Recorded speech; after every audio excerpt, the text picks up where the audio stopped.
West McDonald here with Kenneth Edmonds. How are you, Ken? I am fine. How about yourself, Wes? Well, no complaints at all, my friend. It is Wednesday, and as you know, this past weekend, bass season opener on Lake Erie. So I was up this morning at 5 o'clock on the water till about 7:30. I was out there after dinner last night, and needless to say, West is a happy boy. So the question is what did you catch?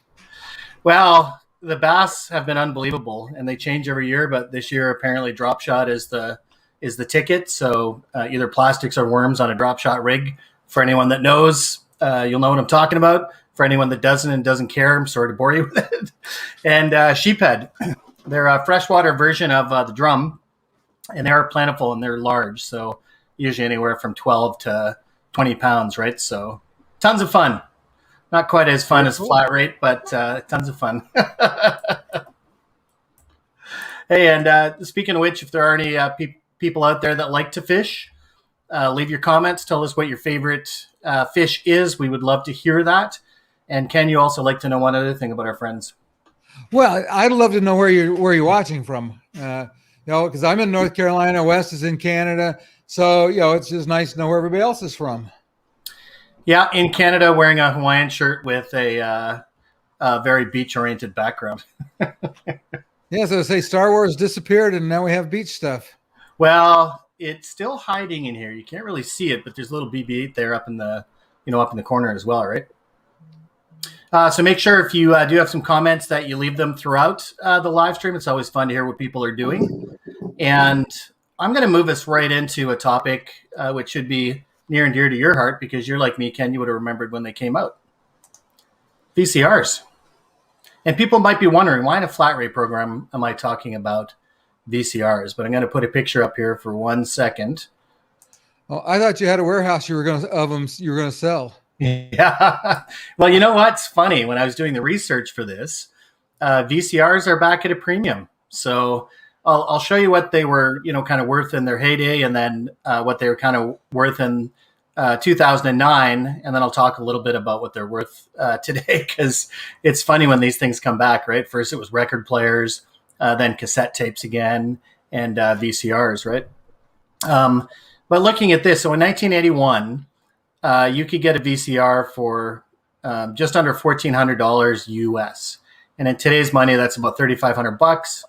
And for the average person to be able to buy one, it would have taken 187 hours of working at $7.42, which was the average hourly wage in the U.S. at that time.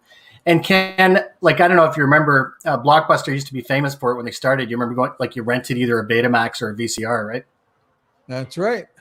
Yep, because they were $3,500. You just didn't bank 187 hours of your life, to buy one, but you could sure rent one, right? And that's right. I'm going to stop sharing for a second because I'm going to pull up another screen. What do you think? Maybe I'll just ask you, what do you think a VCR was worth in 2009? $29. $29. Let's see.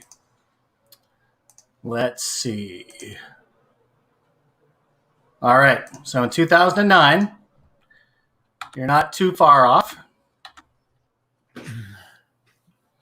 It was worth $74 US. So it would take an average of 3 hours to be able to work to get that. And the other part of it is that's no longer available. I was looking to see because obviously sometimes you can, get these things. And I remember this one. I mean, that's $74. Kind of look, it's even got a DVD player built into it, right? Exactly. So that'd be like a multi-function device with a finishing tray on the side and and the stapler attachment, right? So this was the big daddy in 2009, a whopping $74. Now today, what's kind of funny, Ken, is that when I was doing the research again, there was no VCRs available through standard channels.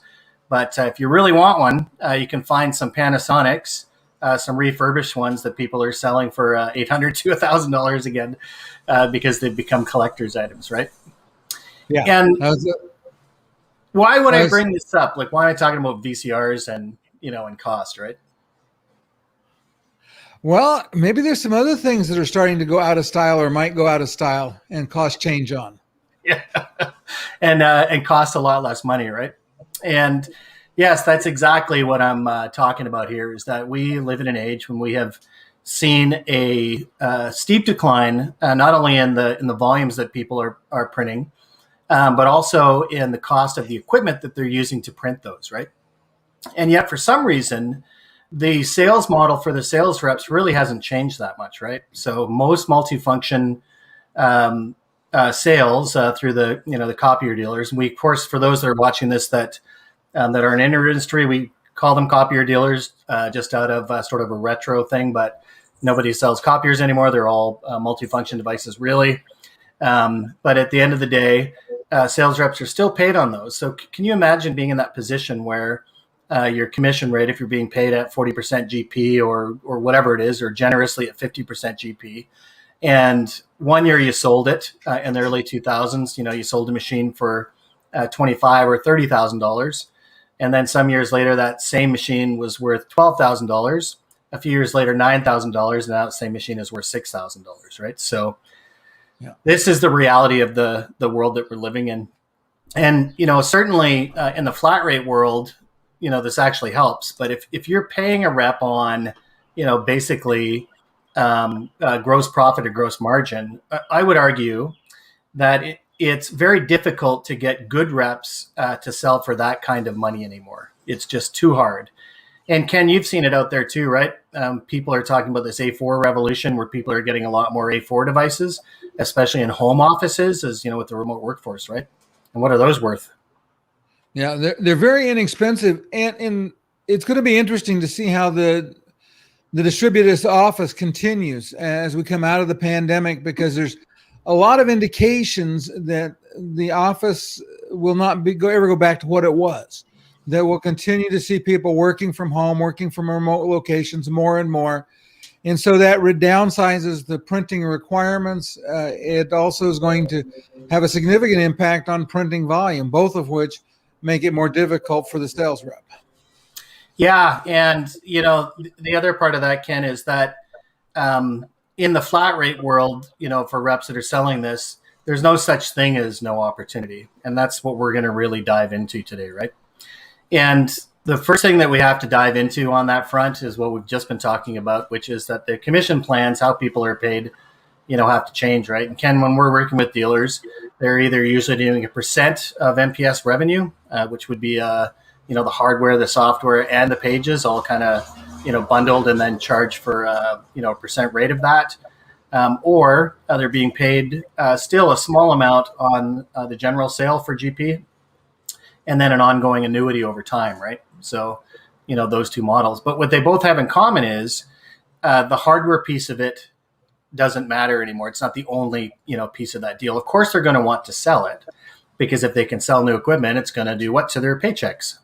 It's going to make their paychecks go up. We all like up. But it's not going to be the only part of their paycheck. And that's one thing I think we really got wrong in the managed print space for a lot of years. Was even when managed print was exploding, not all organizations were giving their sales reps a cut of that, right? They were still being paid just on the equipment. So the dealership would benefit from, kind of taking over management of these pages in the environment, but the sales rep would still have to go, get that big iron. Now, as we've talked about, if anyone wants to learn more about that, the two sales models, the compensation models that Ken and I, work with and train dealerships on for their sales reps, still include hardware, still have gates and things like that. So it's not like they're going to stop selling hardware. So now, if there's no opportunity, Ken, go ahead. You had a thought there. Yeah, I just wanted to say the other thing that both of these comp plans that we talk to dealers about have the advantage that it aligns the sales rep's commission with what's best for the company. The current models don't do that.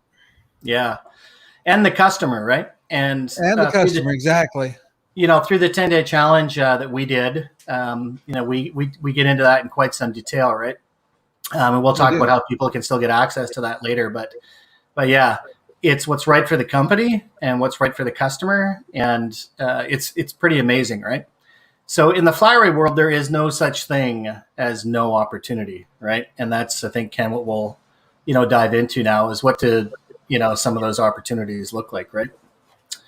Here's a fun one, and this one's not necessarily unique, to flat rate, because I can remember doing it in the good old days when I was a managed print specialist working for Pitney Bowes, and we would go through competitive contracts with a fine-tooth comb because there were situations where the language did not preclude us from taking over management of let's say, a competitor's contract, right?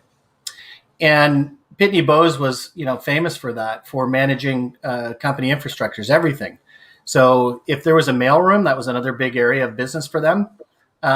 You would go into an organization, they would have 2 employees that, had lunch with the staff at the company, were there every day. They clocked in the same time, they were full-time there, went to company functions, but they were not company employees. They were Pitney Bowe employees, right? So that they would actually go in there and manage that whole mailroom. And they would often do the same with IT infrastructure and obviously also with print. So when they ran print houses, a lot of those customer locations would actually have internal production print devices, right? Like a big device that the whole building would be using for some of their larger volumes. It's quite fascinating. Yeah, and they would take over contracts. So they would, go to a competitor and say, we're buying this contract, we're taking it over, and we're your customer now. So, so that's possible, right? You've just got to look at those contracts to see what the language precludes or doesn't preclude, because it's amazing every time I look at contracts how different they are, and a lot of the things that simply don't exist there, right? So if you can manage it or buy it out, I would say that's probably the ideal situation. And some of the math that I used to do when we used to go through this exercise was we would look at what the service costs for that piece of equipment were. In other words, the ongoing, cost to be able to print and, service that device with maintenance kits or, or other things, right? And we would determine if the stuff that we put in there was less expensive over the term to be able to take care of that. So oftentimes you would see in a storage room pieces of equipment which were literally, Ken, powered off and not even connected to the network. Yeah. Well, and that's not uncommon in a dealer, depending on where a customer is in the period of the lease. A lot of times you'll see dealers on the current type of program buy out the remainder of the lease so that they can get their equipment and get started. So that's very common. Yeah, and so those opportunities don't go away. It's just that when we're providing a flat rate program, we stop having to be the cheapest, and a lot of times we can go in and it expands the window we can afford to buy out equipment. And the key thing, and we were talking about this beforehand, is once those clients become your customers, or those prospects become your customers, everything becomes so much easier. It does. And the thing is, even if you can't buy out the contract, like you mentioned, you have to do the math on, whether or not that works out. Even just managing the contract, because again, what you want to do is get all those pages that are in a competitor's device, because they're variable, right? So if you're trying to sell a customer flat rate on the devices you can manage, like let's say the rest of the printers in the fleet, or a couple of devices that are ready for replacement, but the other ones aren't, that's a great sales opportunity to be able to say to the customer, look, you're still going to have variable cost on this equipment. So your lease rate is fixed. We know that. So if you turn that piece of equipment off and put it in the corner, we'll take all those pages, fold them into the flat rate, and you'll never have a variable bill again, right? Yeah. That's what's so powerful, is to use it as a sales opportunity to get rid of that variability, right? So yeah, that gets me excited, because then you're really going to find out what's important for that customer. And the other person that's going to find out what's really important is your competitor. Yeah, because I want you to think about this. Imagine the competitor walking in, expecting to service the equipment, and they find it powered off in the corner. And they're like, well, what's going on? Well, we're still paying the lease payment on it. We know we've got to do that, but we have a better option for all of our actual pages. So your equipment's just going to sit there. You don't need to worry about maintaining it. And I was going to say the other piece of it is, we talked last week about the fact customers are willing to pay more. Yeah. So that's a piece of this to explore too, because if they'll pay more for a flat rate program because they want the convenience, then that broadens the opportunities of what we can do and lets us get a little more creative, maybe. Yeah, it does so much, right? And that's the idea, is that in the old way, where it was just GP on hardware, if that wasn't available, the sales rep would leave. And that really does a disservice to everybody involved in the process, right? Right. But under this, as we've already shown, even that situation, say, no, I get it. I understand that you still have 3 years left on that equipment, and we're not in a position to buy that out yet. It wouldn't make financial sense. But what could make sense is letting us manage all the pages. So don't print anything on those devices, turn them off, put them in storage. We'll make sure that you have all the devices that you need to be able to handle the volumes that you're doing. And you're going to get one fixed flat monthly bill. You'll know exactly what you're paying every month. I just love it, right? Yeah. Yeah, and even if they have minimums, because that's the other one I've seen, it depends again on the contract. I would say that most savvy copier dealers are putting some kind of minimums in their the contracts, at least for the copiers, because they've got to, obviously the way that it's sold is that we've got to, use this equipment, as it's under lease, et cetera, et cetera. So even just managing it beyond those minimums, because that's the beauty of those minimums, at least if they don't go over, that can still be calculated into a, predictable monthly bill, right? Right. And of course, those extra pages are now our pages. Yes. Fattening up our flat rate contract, right? The next one is just looking beyond, pages at all, Ken. And you and I were discussing this before we actually went live just a little bit. And that's this idea that you can sell other things, and the sales rep should have the power to do that, right? That one of the ways you can help a customer, even if they're not willing to entertain giving you the pages, if there's no opportunity for that, the competitor owns 100% of the environment and they're locked in. You can still sell them print rules by seat to be able to manage out costs for them, right? And that's one thing I love saying to a customer is, hey, I get it. Like, you're obligated to them for the equipment and for all the pages. I can help you make sure that you're only paying what you should be for all of that, right?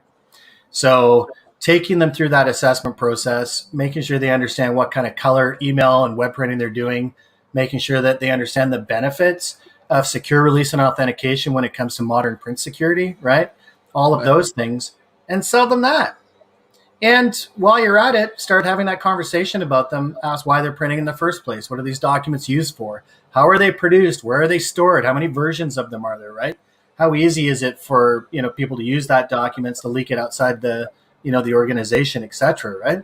Have that conversation, sell them some rules and sell them some document management, and do it on a seat. As you were saying, Ken, there's much more than that, right? We could provide phone service maybe, or help them provide security on their remote offices. Or there are so many things that are opportunity. And it was interesting. I had a conversation with a dealer yesterday, and we were talking about, over the next 5 years, how the marketplace is probably going to change. And we're talking about the fact that if we look at distributed, or remote work, there are opportunities there that a lot of times we're not thinking about, because do they have secure connections? What about their cloud-based services? Do they need somebody that can manage that? There are just so many ways that we can serve clients and get them to become our clients. Because like I said, once we have that client relationship with them, then everything else starts to go so much easier. And we start to, again, it's just, I heard the term once, the guy said that he considered it looking for flecks of gold. He said a lot of gold miners would run around looking for big nuggets, this big, chunk of gold. They said what he liked to do is find little flecks of gold, and as he started picking at those flecks of gold, pretty soon he found a vein that turned into a seam that turned into a gold mine. And so what the approach is whatever we can get a hold of in the customer's environment. So we start to become part of their ecosystem. And then as we do that, what happens is other opportunities show up, and we become a trusted advisor, especially if we can help them appreciate how if their current vendor had done some of the things we're doing for them, they would have saved a lot of money and things would have been more secure, and then they're going to be like, well, why didn't they do that for me? And the next time they need equipment, we will be the vendor of choice. Yeah, you've got an opportunity to be in that account and develop a relationship, right? And I think that's the other part of the flat rate journey, is that relationship selling. And the only way you can do that is to have some kind of toehold in the door, some kind of influence with the customer, right? And like you said, it may just be those flecks of gold initially that lead to those seams. What a great analogy. You know what else that works with? I used to do a lot of this growing up in the Badlands in Alberta, was dinosaur bones. If you ever wanted to find a dinosaur bone, you didn't look for, a big thigh bone or a skull or anything else. You looked for bone flecks, and they would call it bone wash, basically coming down the cracks. As that water washed away some of that surface area every year, you would start to find these little flecks of bone. And when you followed them, you'd find bigger pieces, which led to hopefully a big dinosaur bone, right? Yeah. That's how you do it. So in flat rate, we can do exactly the same thing with those little opportunities to get in there so we can get that, like you said, that gold mine. What a great analogy. Yeah. And I use an expression when I'm fishing. I troll all the time off the back of my kayak, and people say, why do you troll all the time when you're moving between holes? And I'm like, my acronym is ABF, which is always be fishing. So ABS, always be selling. There's always something, there, right? Like use the flat rate to get in there and get those opportunities. The other thing I'll throw in there, Ken, is that there are, obviously a subset of dealers out there. I think there's probably fewer of them than there were years ago that said, well, what if the only thing I want to do is manage print? What if I want to be a pure play player, right? So what do you think the answer is there? Hey, I'm fine with managed print on a flat rate. And we've talked about it. We have some strategies we share with our dealers. There are so many opportunities, and it's one of those things. And I had a conversation with a dealer the other day about this. He said that they have some major competition in their market, but they go into their major competition's offices all the time and pick up the printers. Now, this is a dealer that does both printers and managed print and MFPs. Basically, They go in and they pick up the printers that the competition ignored, and then when the next cycle comes, they get the MFPs too. So that is a huge opportunity if you just want to be in the managed print space. And I got to say this too: the one thing where we failed in the managed print space in the past is that we were never very good about putting managed rules in because the billing model was wrong. Yeah. With flat rate, you take and fix the billing model for managed print so that you really want to help them reduce printing. We want to control what they print to. We want to do what we can to help them reduce color. And all of those things then create a bigger opportunity for us, more profit for us, and help provide savings to the customer. Yeah, I love it. So even if the only thing you ever want to do your whole life is sell print, this is still a better way to do it. And I love what you say there about the fact we did do ourselves a disservice on the model because it wasn't built for actually doing more to help customers with their workflows, right? So yeah, I love it. Well, we mentioned it a bit earlier, Ken, but we've got this 10-day challenge that we've thrown kind of, I guess, a lot of our own gold flecks out there, right? And if you want to get to the seam or one of the veins, then you can do that by getting access to our 10-day challenge for free. And I say this every time, Ken, but I still can't believe every time we review some of those videos, just how much gold we're giving away, right? Like it's unbelievable. And usually we charge $289 for the 10-day challenge if you actually want to purchase access to it. But there's a way to get that free, Ken. And how is that? Free? Wait a minute. How do we make money when we do it free?